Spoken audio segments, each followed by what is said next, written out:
Yüzleri aşıklısı, kalbimın ol eyesi.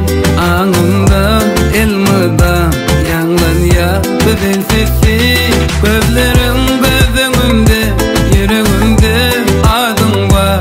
Sen bilen kim bu elem, sen sevmana bu dünyada, sen sevmana bu dünyada.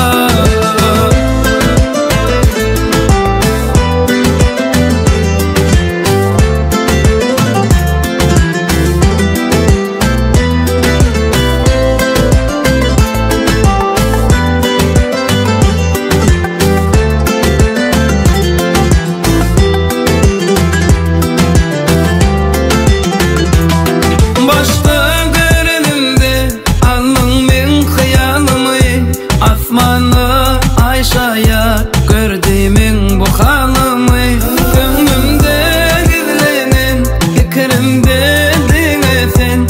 Ordunu yana yana göz oldum kız oldum ben.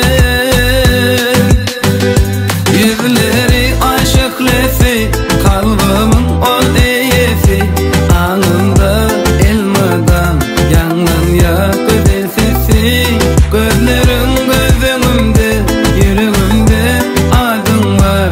Sen bilen kim bu elem, sen sevmana bu dünyada, sen sevmana bu dünyada.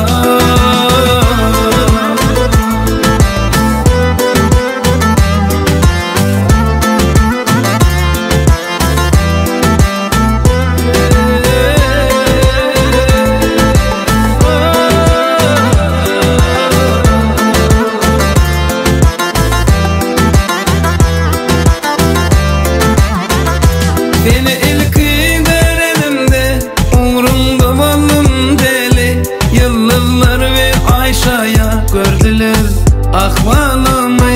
Yüreğimde yer aldın, fikrimde dinlesin. Aşkında yana yana kız oldum kız oldum ben.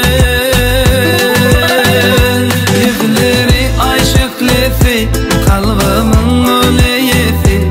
Anında elmadan yanlan ya güzel sesi. Gözlerim gözümde, yüreğimde adın var. Sen bilen kim bu elem, sen sevmana bu dünyada.